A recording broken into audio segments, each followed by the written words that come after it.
Vocês estão felizes aí? Quem está feliz? Quem está com fome de Jesus? Valeu, mano. Estão felizes mesmo? Eu estou feliz. É sempre muito bom estar em casa, né não? Valeu, gigante. Eu morei em Taubaté, quem lembra? Aí eu falei, você não era daqui, né? Porque eu ia lembrar de você, tipo, desse tamanho aí eu ia te conhecer, mano. Mas eu estou feliz de estar aqui. Obrigado de novo, gente. Essa é a minha casa em Taubaté, e Tauba, Texas. Então, estou muito feliz. O Senhor está fazendo algo no Brasil, não é não? No Brasil e nas nações. Eu sou o Alessandro, tenho 25 anos, sou pastor do AN. Atualmente estou morando no Rio e tenho duas filhinhas, a Maria Luísa, Ana Júlia, e sou casado com a Bruna, mulher incrível de Deus, de quem eu pego todos os esboços.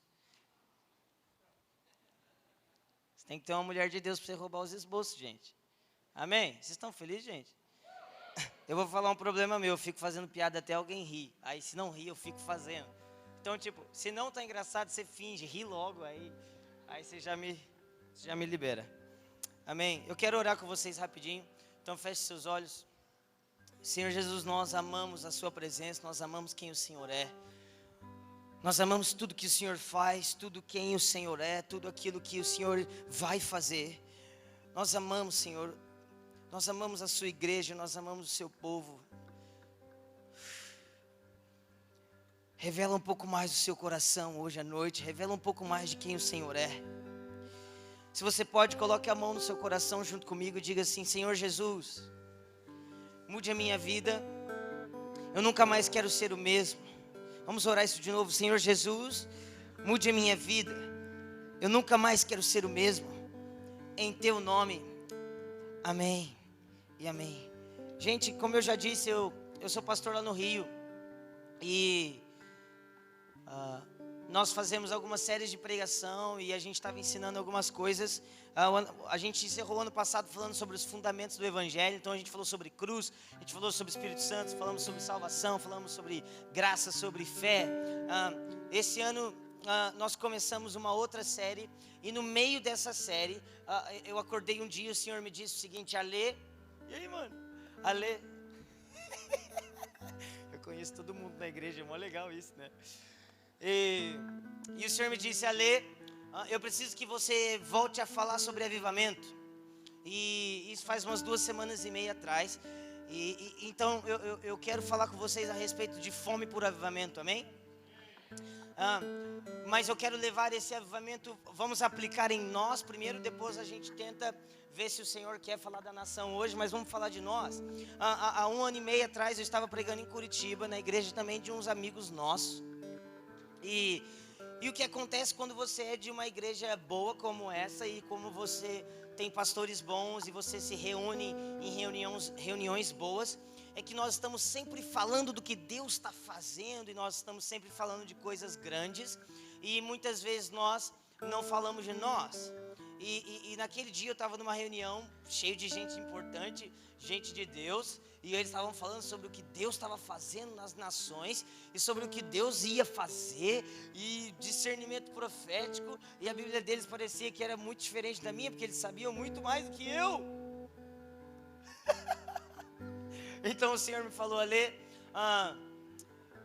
eu quero falar um pouco sobre você. Eu quero saber onde está o seu coração. E meus amigos, ao decorrer, tudo certo aí? Ao decorrer da trajetória, existem 2 coisas que podem acontecer com a gente.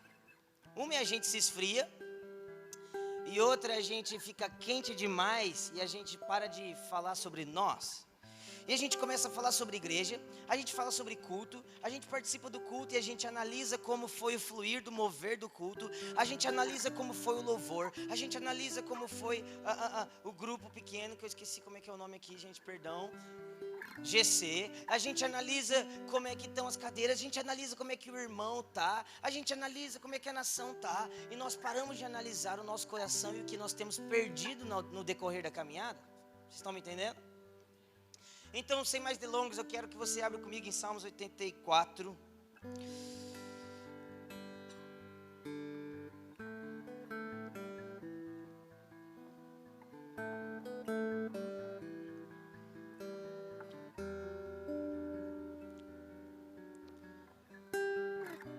Como o Ladentim disse, eu não estou esperando apenas mais um culto hoje à noite, amém?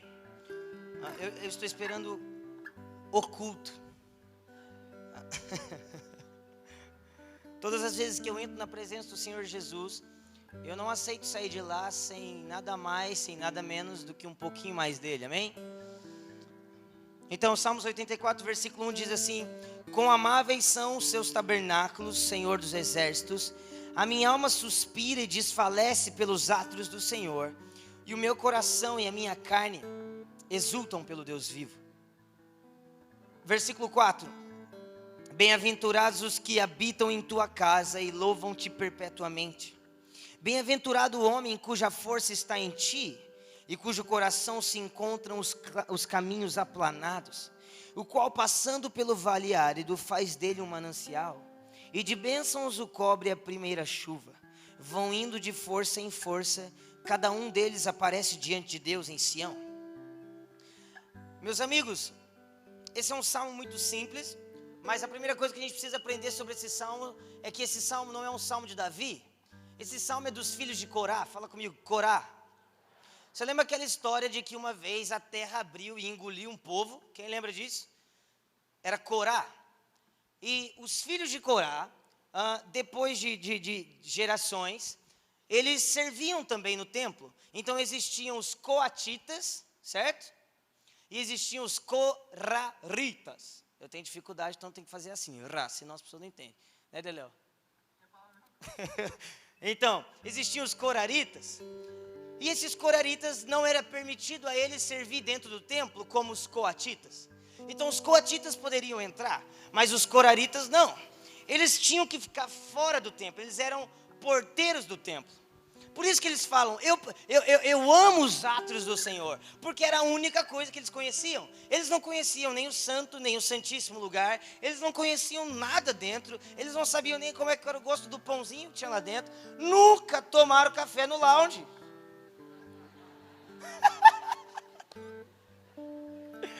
Você está feliz ainda, gente? Esses caras eram porteiros da casa de Deus. Mas, meu amigo, uma coisa é você talvez servir como um sacerdote ali na porta e você saber que um dia você pode pelo menos entrar no santo lugar, um dia você pode pelo menos adentrar um pouquinho mais, mas a eles não era permitido. Por quê? Porque o pai deles foi um rebelde. E porque o pai deles foi um rebelde, a eles foi dado o direito apenas de estar na porta. Agora, com essa perspectiva, vamos ler de novo. Quão amáveis são os teus tabernáculos. Uau! Meus amigos, mesmo sendo dado a eles uma limitação, isso não limitou a fome, isso não limitou o desejo, isso não limitou o amor. Alguém está me entendendo aqui? E sabe, se eu pudesse resumir o meu clamor nesses últimos 6 meses pelo Brasil, eu estou orando, eu estou pregando, eu estou tentando ativar, achar alguém que esteja disposto a de fato amar o Senhor. Sabe, nós vamos por todos os lugares, nós caminhamos por todos, bastante lugar, e você, por onde você vai, você encontra pessoas querendo dar a resposta certa para ter o resultado certo. E nada contra isso, mas quase. Por quê? Porque muitas vezes fazer o que é certo para ter o que esperamos não significa que estamos com o coração em Deus. Porque, meus amigos, embora Davi tocasse bem, embora Davi fosse um bom pastor de ovelhas, embora Davi fosse bom em tudo, Davi não fez o passo certo para chegar no lugar certo. Davi se escondeu e Davi permaneceu onde Deus queria. Sabe, Davi não era o tipo de cara que fazia tudo para agradar todo mundo, para chegar a um lugar. Não, esse se chama Saul. Alguém está comigo aqui ainda? Mas quando a gente começa a achar um povo que tem essa mesma fome que esses filhos de Corá tinham. Eu amo os tabernáculos do Senhor. Bem-aventurados os que habitam no tabernáculo, entende? Porque eles nunca entraram. Bem-aventurados os que estão lá dentro, tocando, louvando Ele dia e noite. Cara, como eu queria estar lá. Oh. Mas a nós, Romanos 5, foi dado igual acesso. Fala comigo, igual acesso. Bom, mas não foi igual acesso a um bom sacerdote, não foi igual acesso a um bom pastor, foi igual acesso a Jesus. Então, o mesmo acesso que Jesus tem ao Pai, os filhos também têm. Amém? Vocês estão comigo? Está fazendo sentido? Daqui a pouco a gente chega num lugar. Então, continua dizendo no versículo 5. Bem-aventurado o homem cuja força está em ti e cujo coração se encontram os caminhos aplanados, o qual, passando pelo vale árido, faz dele um manancial de bênçãos e o cobre a primeira chuva. Sabe, eu tenho dito isso por vários lugares. Sabe, nós estamos em um tempo de novo no Brasil, que eu sinto que Deus está virando a chave de novo. Se você tem 10 anos, 15 anos de crente, você pode facilmente notar que há 5 anos atrás parece que fez assim, ó. E tudo começou a acontecer. Um tanto de ministério começou a aparecer. Um tanto de gente começou a acontecer. E Deus começou a fazer algo no Brasil. Quem consegue perceber isso? Amém? Eu creio que nós estamos nesse tempo de novo de... Faz comigo. Isso. Algo vai romper de novo e algo vai dar uma continuidade porque Deus está construindo na nossa nação, certo? Mas uma coisa me incomoda nesses dias, que, como o Ladentinho disse, existem os espectadores e existem aqueles que participam. Mas eu acredito que existem não só aqueles que participam, mas existem aqueles que produzem o fogo, produzem avivamento, produzem chuva. E é desses que nós estamos precisando. Nós estamos precisando de alguém que consegue carregar a chuva. Fala comigo, carregar a chuva. Sabe, nós não estamos precisando tanto das pessoas que ficam esperando alguém trazer a chuva. Sabe, não se honra legado esperando que aconteça de novo. Não se honra legado sentando em cima dele dizendo, acontece de novo, por favor. Não, o legado se honra se colocando ele nas costas e gerando a chuva de novo. Vamos lá, alguém? Vamos lá, cara. Sabe, sangue no olho, sangue no olho. Eu tô com sangue no olho. Sabe, eu acredito que as coisas podem ser diferentes. Eu acredito que as coisas podem mudar. Sabe, eu estava conversando agora mesmo lá no lounge com os pastores. E nós estamos na Lapa há 2 anos orando todas as semanas e pregando o evangelho. E nós recebemos notícias que a Lapa diminuiu de criminalidade 70%. Sabe, eu me lembro uma vez que um dos nossos meninos foi pregar na Rocinha. E ele subiu. E quando ele chegou lá, ele começou a pregar e era o traficante. Então o traficante pegou a arma e apontou na cabeça dele. Então ele pegou a Bíblia e ele apontou na cabeça do traficante. E ele falou, e se fosse eu com uma arma, você sabe para onde você vai? Vamos lá, cara. Nós estamos precisando de alguém que carregue chuva. Nós não estamos precisando de alguém que reclama que não tem chuva. Nós estamos precisando de alguém que gere chuva. Vamos lá, alguém está me entendendo? Será que alguém está me entendendo aqui hoje? É bem simples a mensagem. Eu não estou dando um fundamento, eu não estou trazendo um spark, uma revelação. Não, eu só estou cutucando a onça de vara curta. Sabe, a gente precisa de alguém que ame a Deus. Nós precisamos de uma geração de verdade. Nós precisamos de uma geração que de fato é possuída por Deus, tomada por Deus, sabe? É muito diferente quando você senta do lado de alguém que é bom, e do lado de alguém que é bom e conhece, e do lado de alguém que é bom e é tomado, do lado de alguém que é bom e foi consumido por uma verdade, por uma mensagem. Sabe, eu vou em vários lugares, e quando você chega nesses lugares, o maior problema talvez dos jovens é que eles estão esperando que os pastores façam tudo de novo. Mas não faz sentido algum, porque tudo que nós estamos vivendo foi construído por alguém. Então nós queremos continuar vivendo e nós queremos que as mesmas pessoas que nos trouxeram aqui continuem nos levando. Fale assim: agora o turno é meu, agora é a minha vez. E sabe, quanto mais cedo você começar a pensar na próxima geração, mais feliz você vai ser. Porque quanto mais cedo você entende que o evangelho é sobre o próximo, mais feliz você vai ser. Sabe, eu preciso abrir meu coração com vocês. Eu estou um pouco cansado de boas ministrações de louvor, cansado de boas ministrações de palavra, porque nós estamos cheios disso no Brasil. E sinceramente isso não tem mudado tanta coisa. Eu não estou falando que você tem que parar de estudar, não estou falando que você tem que parar de ser bom. Eu só estou falando que só isso não basta. Sabe, as pessoas às vezes perguntam como é que faz para fazer o que eu faço. Aí eu não sei muito bem do que elas estão falando, porque eu não sei o que eu faço direito. Mas todo mundo quer fazer alguma coisa, sabe? Mas o grande segredo não é fazer uma coisa. O grande segredo é carregar uma coisa enquanto você faz. Você precisa carregar uma verdade. Você precisa carregar uma palavra. Você precisa ser engravidado de uma mensagem. Você precisa ser engravidado de um propósito. Sabe, meus amigos, embora a gente já tenha alcançado um tempo incrível no Brasil, às vezes eu estou deitado e eu encosto a cabeça no travesseiro e eu penso: Deus, é isso? É isso então? Esse é o tempo incrível. Será que é só isso? Alguém precisa ter uma fome incontrolável. Alguém precisa, sabe, voltar a bater a cabeça no travesseiro, voltar a bater a cabeça na parede e falar: ó Deus, faz de novo. Deus, me aviva de novo. Jesus, me toca de novo. Eu quero chorar de novo, eu quero clamar de novo.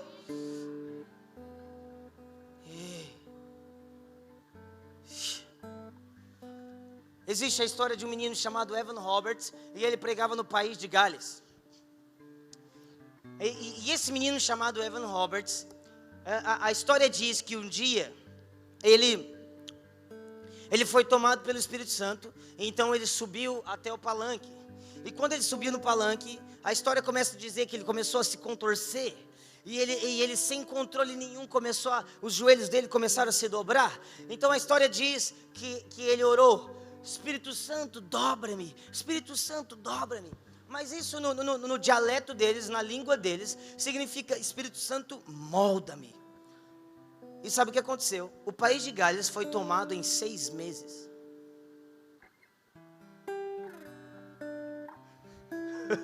Naquele mesmo dia ele teve uma visão: 100 mil pessoas vindo a Cristo. 100 mil. Em 6 meses, 100 mil pessoas foram salvas. Vamos lá, alguém. Não, a gente precisa ampliar um pouco a nossa visão. A gente precisa aumentar um pouco as nossas fronteiras. A gente precisa alargar um pouco o nosso coração. Nós temos que parar de pensar em apenas fazer mais uma agenda e pensar no Brasil e pensar nas nações. Nós temos que parar de pensar em apenas fazer mais uma coisa e meter a pé na porta e ir com tudo para cima. Alguém está me entendendo aqui? Sabe de uma coisa? Sabe que a história diz sobre esse menino, Evan Roberts, que às vezes ele dormia nas ruas. Porque as reuniões de oração eram tão cedo e ele era o último a sair, o primeiro a entrar. E ele tinha tanta fome e urgência por um avivamento, e que ele dormia nas ruas mesmo.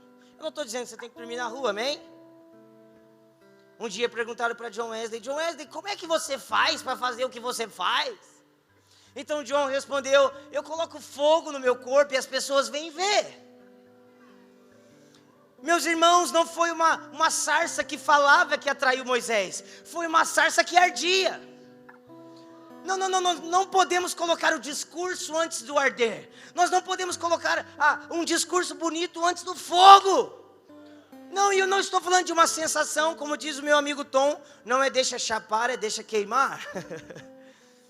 Não, eu estou falando de ser tocados de fato com um zelo, um fervor, uma paixão violenta por quem Jesus é. E sabe, é impossível que as pessoas vejam um gravetinho no meio do deserto ardendo sem ser consumido. Eles vão falar: cara, eu quero ver. John Wesley também dizia: ou você coloca fogo no seu sermão, ou você joga seu sermão no fogo. Vamos lá, alguém. Você tá feliz? Eu tô feliz. Eu tô meio acelerado. Eu não tomei café hoje, mas tá.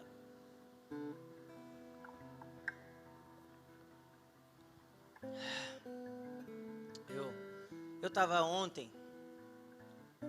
Eu tava hoje. Mas ontem que eu tava lá também. Na Argentina. E aí, cara, foi muito forte, porque eu não vi ninguém tremendo e caindo. Nada que eu sei, não sou contra isso. Na verdade, se alguém quiser orar por mim, tô aqui. Mas, irmã, eram adolescentes de toda a América Latina. Tipo, eu nem sei todo mundo que tem na América Latina, mas tava todo mundo lá. E a gente começou a pregar, e a gente começou a falar de uma geração zelosa, e os adolescentes começaram a vir para frente. Eles começaram a se ajoelhar, e as lágrimas começaram a escorrer assim, ó. E eles começaram a colocar o rosto no chão. Meu Deus, cara, a gente não pode perder isso, cara. Eu não vi demais para perder o meu fogo. Eu não vi demais para perder minhas lágrimas. Eu não vivi demais para perder minha paixão. Não é o suficiente. Não é o suficiente. Você precisa dizer, não é o suficiente. Um dia eu e o Cantarina, a gente deu a mão, a gente se abraçou. E a gente fez um voto diante de Deus, eu e ele. E a gente olhou um para o outro e disse, eu nunca vou perder o meu fogo. Eu quero que você faça esse voto, se você quiser, claro. Diga, eu nunca vou perder o meu fogo, eu nunca vou perder a minha paixão, cara. Eu nunca vou perder o meu zelo por Deus. Você quer tirar a agenda, você quer tirar o ministério, você quer tirar as canções, você quer tirar a igreja, você quer tirar... O que você quer tirar de mim, cara? Você pode tirar tudo, mas não me tire o meu Senhor. Não me tire a paixão, não me tire o arder, não me tire as lágrimas. Não, eu não posso suportar uma vida onde Jesus é mencionado e o meu coração não se abala. Eu não posso suportar uma vida onde Jesus é pregado e eu não me abalo com a mensagem. Eu não posso suportar uma vida onde eu vou no culto de domingo e alguém começa a derramar e eu começo apenas a dizer, eu já vi. Não, cara, eu não posso suportar, porque eu ainda me lembro da cruz, sabe? Eu ainda me lembro do meu amado crucificado. Deixa eu te contar um pouco a minha história. Eu não nasci numa igreja, eu nasci no hospital. Mas a minha família não é cristã. Depois, na verdade, eu levei meus pais. E eu comecei a ir na igreja. Que nem todo mundo que começa a ir na igreja converteu, né? Só está indo na igreja, mas amém. E aí eu comecei a ir na igreja. E com uns 3, 4 meses de igreja, eu ainda não tinha entendido porque Jesus tinha morrido. Por quê? Porque eu pensava assim, Jesus viveu há 2000 anos atrás. Como é que ele me salvou se eu estou vivo? Ninguém pensou nisso. Eu falava, gente, não faz sentido. Se Jesus tivesse, cara, um cara forte, tipo o Zocal, o Xandão do lado deles, dava uma coça em Judas e acabou. Não tem problema. Estava vivo até os 90. Eu pensava, me julga, mas é o que eu pensava. Eu falava, Jesus tinha que ter matado Judas antes, cara. Não. Mas um dia, a gente estava no louvor e começou a cantar uma música das Asas de Adoração. Amada minha, eu morreria de novo naquela cruz, se preciso fosse, pelo seu amor. Bam, bam, bam. Cara, eu não sei explicar. Na hora que eu vi, eu tava assim, ó. Quem já viveu isso aí? E eu me lembro, eu comecei a chorar muito, porque entrou aqui dentro. Eu entendi. Calma, Jesus morreu por mim? Não, calma. O Espírito Santo pregou para mim aquele dia. Jesus morreu pelos meus pecados.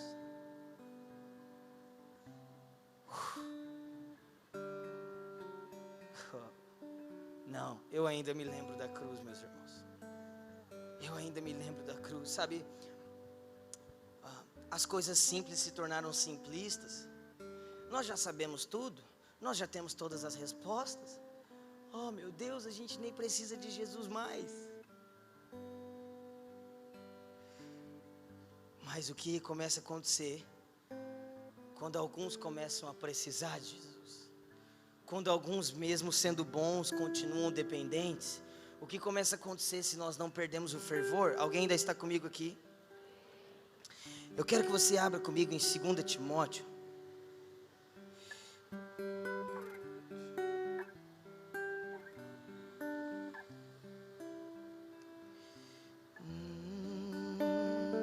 Segundo Timóteo, capítulo 1.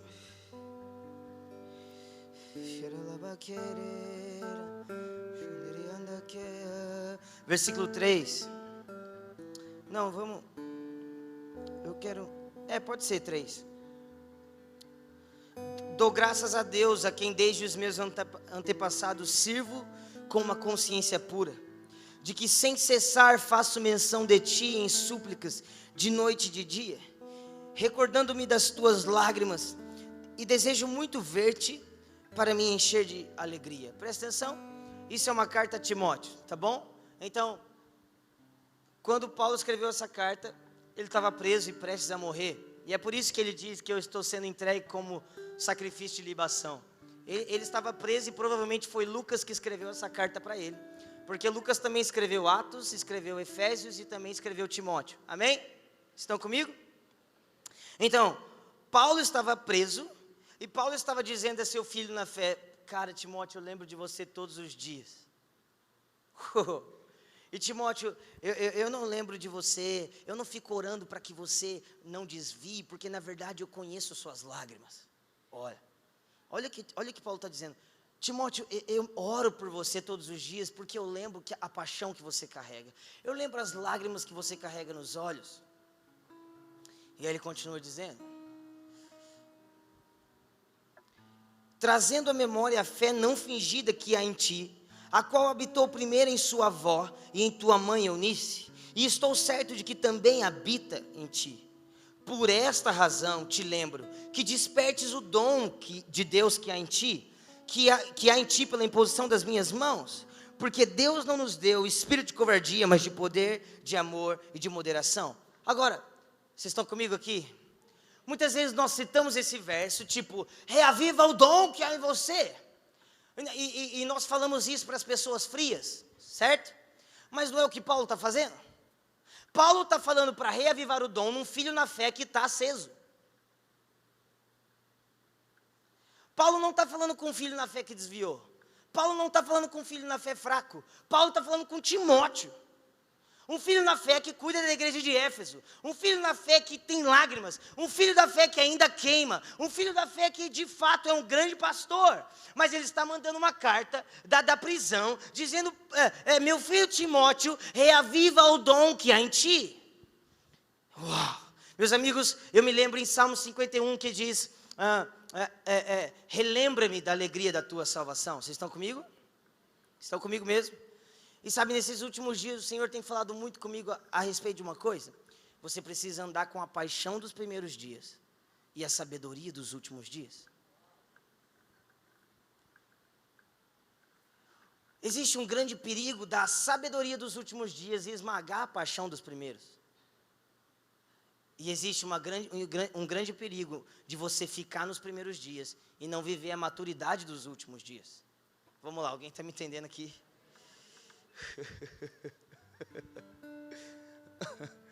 A caminhada não pode provocar em mim falta de paixão, mas a experiência deve produzir mais paixão, mais lágrimas, mais fogo.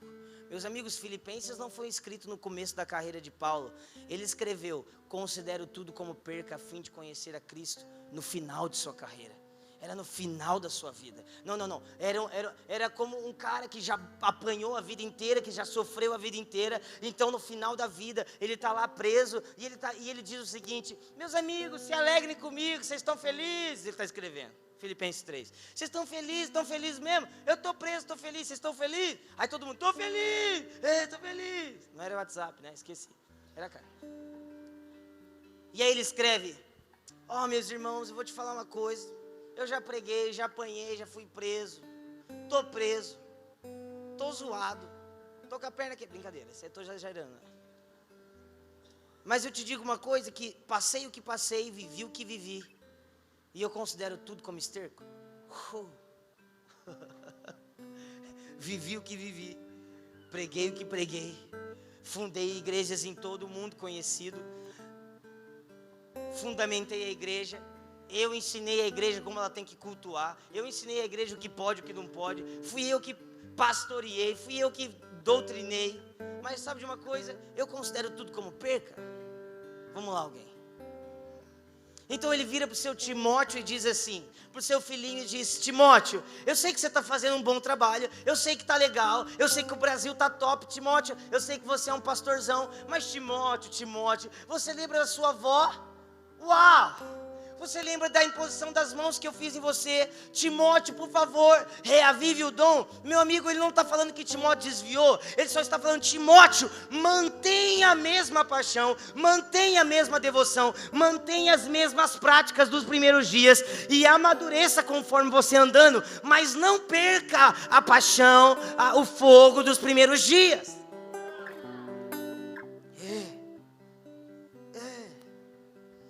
Sabe, meus amigos, eu acredito que nós precisamos sim andar e deixar o velho para trás, certo?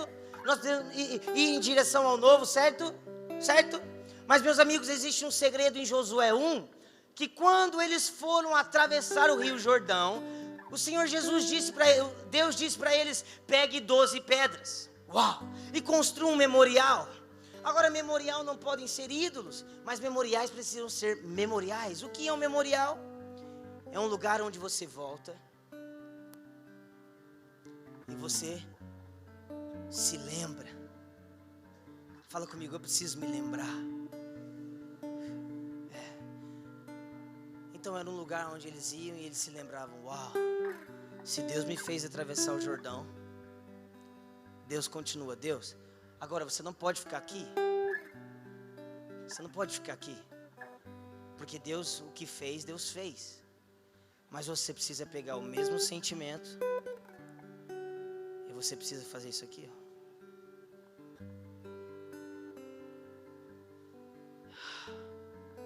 E aí quando você chega aqui, você tem toda essa experiência desse caminho, mas você tem o mesmo sentimento do primeiro dia.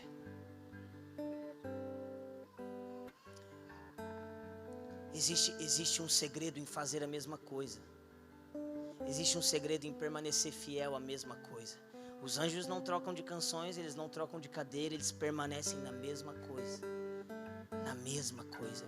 Existe um privilégio em fazer a mesma coisa, em persistir na mesma coisa. As pessoas que facilmente desistem são as pessoas que não veem coisas gloriosas. Mas as pessoas que persistem na mesma coisa, com o mesmo sentimento, com a mesma devoção.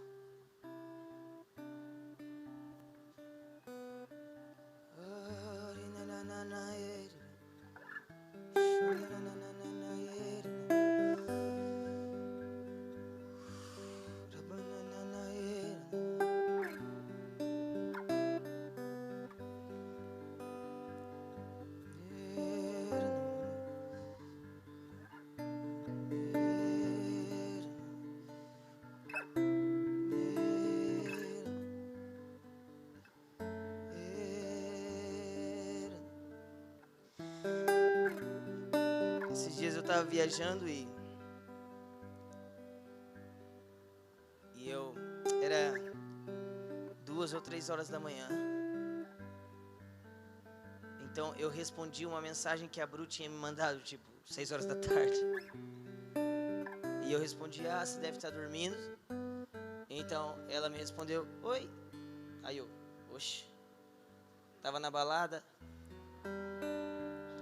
E ela me respondeu, não, é que eu já faz um tempo em que eu criei um horário de oração, eu tenho orado todos os dias da meia-noite a tal hora. E aí esses dias a gente estava almoçando, e aí eu peguei um bifão e coloquei no prato dela. Não, sabe o que é, mozinho, eu tô de jejum.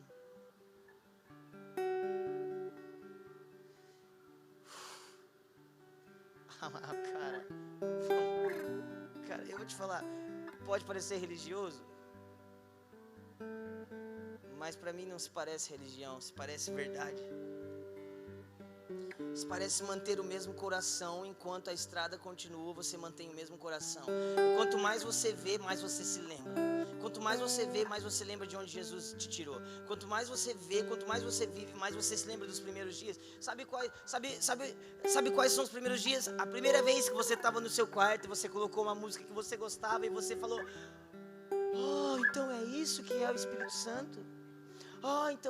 Deus, então você quer que eu seja um líder de louvor? Você não pode esquecer esses primeiros sentimentos, meus amigos. Você não pode perder os primeiros dias, mas você não pode ficar nos primeiros dias. Mas você precisa reavivar o dom que é em ti. Você precisa reavivar o dom que é em ti, não só pela imposição da mão de Paulo, porque ele não diz isso. Ele diz, a imposição da mão...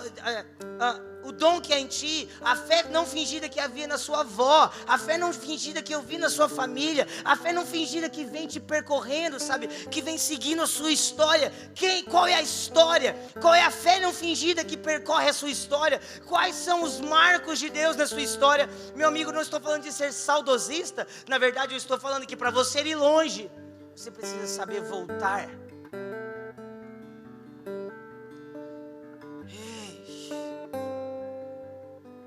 Sabe, um dia eu estava lendo 1 João, e 1 João diz o seguinte: aquele que vimos, ouvimos e apalpamos, e é a respeito dele que pregamos.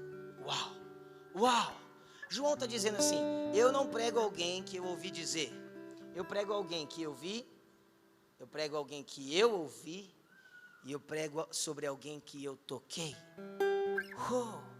E aí então o Espírito Santo disse a mim: Ale, não espere viver a mesma coisa se você não viu, se você não ouviu e se você não tocou. Meus amigos, eu sei que talvez esteja muito rápido, ou muita coisa, ou muita informação. Bom, mas não é muito sobre isso, sabe? Nós precisamos de um chacoalhar, cara.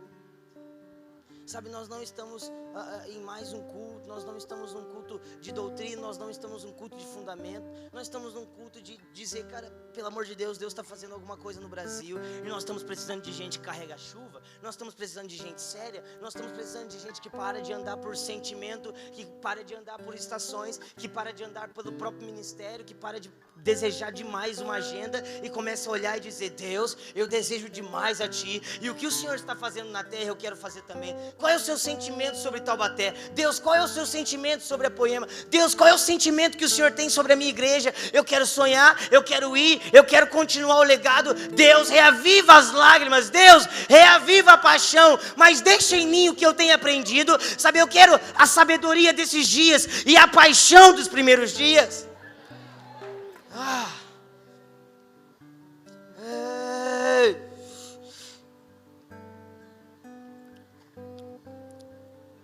Eu vou terminar com vocês. Hebreus 11, versículo 38 diz: homens dos quais o mundo não era digno, errantes pelos desertos e montes e pelas covas e cavernas da terra. E todos estes, embora tendo recebido um bom testemunho pela fé, contudo não alcançaram a promessa, visto que Deus provera alguma coisa melhor ao nosso respeito, para que eles sem nós fossem aperfeiçoados. Sabe, Hebreus 11, a galeria dos heróis da fé, começa a dizer que alguns foram mortos, que alguns viveram como reis, que alguns foram partidos ao meio, que alguns ressuscitaram, que alguns eram incríveis, que alguns não eram, que alguns eram conhecidos, que outros não eram. Mas Hebreus termina dizendo: homens e mulheres que a terra não era digna. Meus irmãos, a nossa geração tem um privilégio de ter grandes heróis. Nós temos heróis nessa casa, nós temos heróis nesse púlpito, nós temos heróis que pregam pra gente sempre, nós temos heróis no Brasil, nós temos uma geração incrível que veio antes da gente. Mas a pergunta é: quais são os nossos heróis?